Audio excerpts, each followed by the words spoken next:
দীর্ঘদিন পর্যন্ত বৈষম্য শিকার আমরা হয়েছিলাম।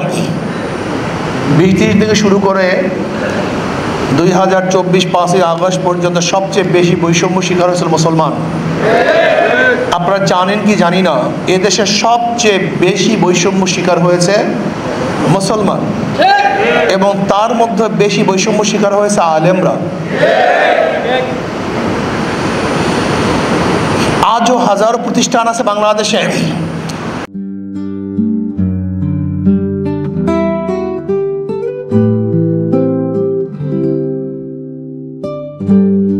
যেখানে টুপি পরে ঢুকা যায় না।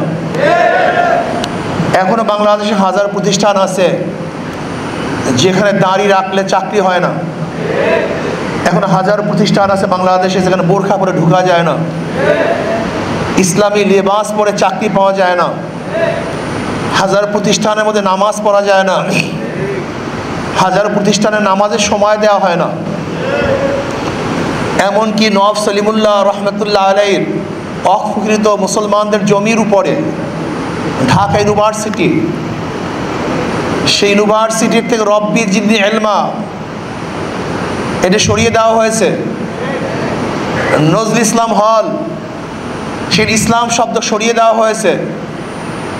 মুসলমানদের ইউনিভার্সিটি, যে ইউনিভার্সিটি গড়ার জন্য ক্যালকাটার হিন্দুরা 41 বার ব্রিটিশের কাছে দরখাস্ত দিয়েছিল, গড়ার মাঠে রবি ঠাকুরের নেতৃত্বে ঢাকা ইউনিভার্সিটি না হতে পারে, এজন্য মিটিং হয়েছিল।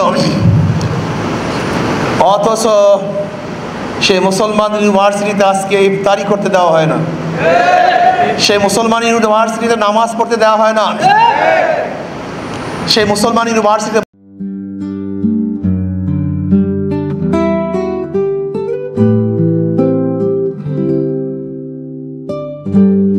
মুসলমানরা পোশাক পরে হাঁটতে পারে না, বোরখা পড়তে দেওয়া হয় না। সে মুসলমান ইউনিভার্সিটিতে হাজারো সাবজেক্ট আছে যেখানে মাদ্রাসার ছেলেরা ভর্তি হতে পারে না। এই বর্তমানে আলেম ওলামারা সবচেয়ে বেশি বৈষম্য শিকার হয়েছে।